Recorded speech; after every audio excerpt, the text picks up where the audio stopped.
नमस्कार, मैं राकेश मोहन सिंह और आप देख रहे हैं नेक्स्ट 9 न्यूज नेशन। चर्चा आज दिल्ली की और चर्चा रायसीना हिल्स से, चर्चा 7 लोक कल्याण मार्ग से, चर्चा वाइस प्रेसिडेंट हाउस की। दोस्तों, 2014 में नरेंद्र मोदी जी जब इस देश के प्रधानमंत्री बने थे, उसके बाद नरेंद्र मोदी जी मास्टर स्ट्रोक खेलने के लिए भी प्रचलित हो गए। इस देश में उनका हर काम मास्टर स्ट्रोक होता था या राजनीतिक रूप से ऐतिहासिक होता था और होता भी है। उनके हर राजनीतिक चाल पर विपक्ष बेहाल हो जाता है, नतमस्तक हो जाता है, उन्हें सूझता ही नहीं अब इस चाल की काट क्या है। और वही हमने राष्ट्रपति चुनाव में भी देखा और उपराष्ट्रपति चुनाव में भी।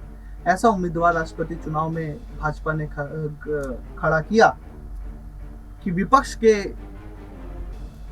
कई नेता और कई पार्टियों ने क्रॉस वोट कर दिया। हालांकि चर्चा राष्ट्रपति उपराष्ट्रपति की ही है और नरेंद्र मोदी से ही जुड़ी हुई है, लेकिन हम चर्चा उम्मीदवार पर ही कर रहे हैं। लेकिन चर्चा का विषय कुछ और है।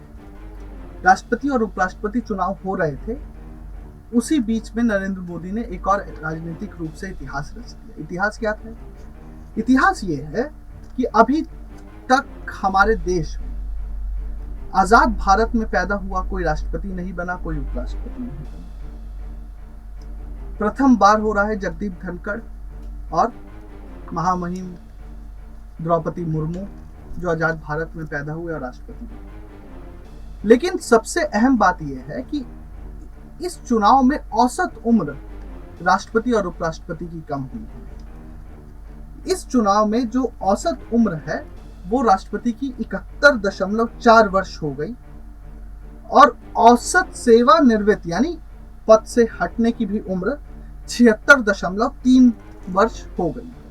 ये अपने आप में एक राजनीतिक रूप से इतिहास है और ये दिखा रहा है कि किस तरीके से हमारा 75 वर्ष का अनुभवी लोकतंत्र राजनीतिक रूप से नए आयाम गठित कर रहा है। वहीं उपराष्ट्रपति के तौर पर देखें तो उपराष्ट्रपति पद से जब वेंकैया नायडू जी ने पद छोड़ा, सेवानिवृत्त हुए, तो उनकी उम्र 73 वर्ष थी। वो भी औसत उम्र कम हुई। और जगदीप धनखड़ जिन्होंने पदभार संभाला है उपराष्ट्रपति का राज्य सभा सभापति के तौर पर, उनकी औसत उम्र 31 वर्ष हो गई। वो भी आजादी के बाद जन्म लेने वाले ही उपराष्ट्रपति बने। तो दर्शकों, ये यही दर्शाता है कि राजनीतिक रूप से प्रधानमंत्री नरेंद्र मोदी कई बार कह चुके हैं कि राजनीतिक में युवा लोगों को आना चाहिए, या ऐसे लोगों को आना चाहिए जो सोचने समझने में सक्षम है। ऐसे लोगों को बेहतर रूप से आगे बढ़ाना चाहिए जिनके पास समझने और कार्य करने की क्षमता बची हुई है।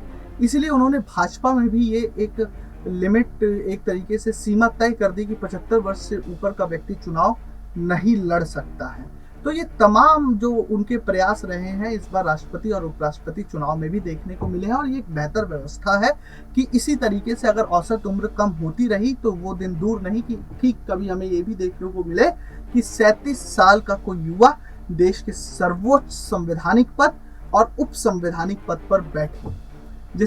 अब देखिए, कम उम्र के लोगों में क्षमता अधिक होगी तो कार्य अधिक होंगे और सोच वैचारिक रूप से व्यापक तरीके से सोच सकते हैं, व्यवहारिक रूप से व्यापक तरीके से सोच सकते हैं। तो इस राष्ट्रपति और उपराष्ट्रपति चुनाव में जो किसी को नहीं दिखा वो नरेंद्र मोदी ने करके दिखाया कि राष्ट्रपति और उपराष्ट्रपति दोनों की औसत उम्र को कम कर दिया गया। राष्ट्रपति की औसत उम्र हो गई 71.4 वर्ष और उपराष्ट्रपति की औसत उम्र हो गई 71 वर्ष।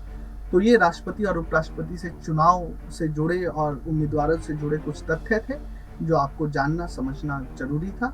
देश और दुनिया की तमाम खबरों के लिए देखते रहिए नेक्स्ट 9 न्यूज नेशन। धन्यवाद।